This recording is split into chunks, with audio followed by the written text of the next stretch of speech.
right. I was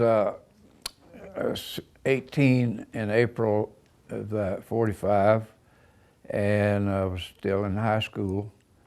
And at that time, if you become 18, you were drafted or whatever they wanted to put you, Air Force. Uh, but anyway, a couple of guys and myself, we decided we didn't want to go to the Army. So we just marched in three of us, down to the Navy recruiter, down in the post office, down in and we said something like, "We'd like to get in," and he said, "I think I can take care of that." And he said, "Now I'll send you over to Little Rock, and we'll take all your tests and get you ready to go, and you'll have they'll give you examinations and every which way." And but anyway, so we went through that. My two buddies, they didn't make it. They didn't pass. One of them had a hernia, and the other one had sometime back in his early years damaged a little bit of his eye. So they said, "Well, you go back to school, and we'll call you when school's over." Okay.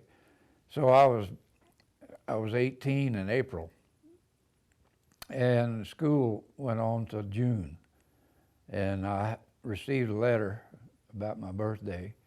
They said, "We're ready if you are."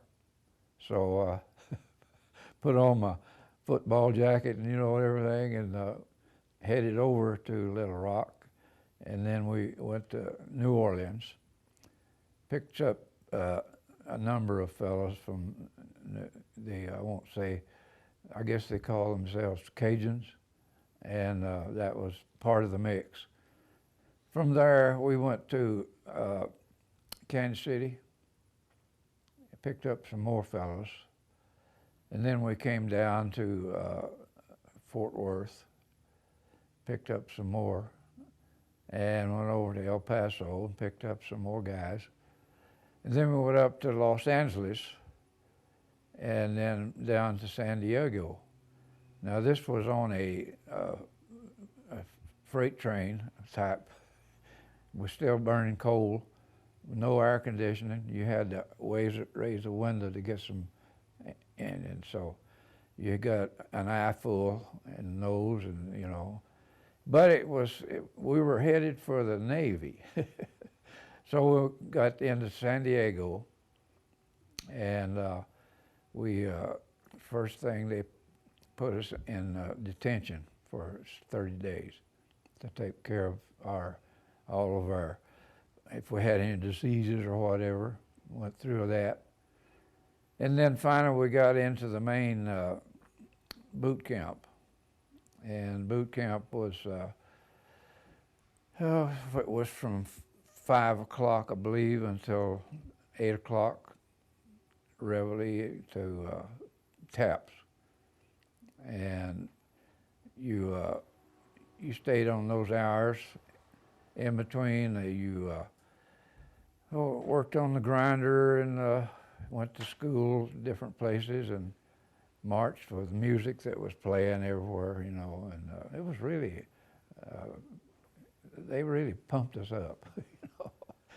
All that good music, the Stars and Stripes and all that kind of stuff, and we would march to that between the classes. So anyway, I finished boot camp. We were there 10 weeks. Got to go home for a week. And then I headed to Sacramento, California, a reassignment depot. It's just a little bit close to what is it? Anyway, so I stayed there 2 or 3 days, and we were looking around and checking the list to see where we were going. Some of us were going to go to ships, some of us were going to go to the islands. So when we took the clothes that we were going to wear and shoes, those that were getting sand shoes were going to the islands.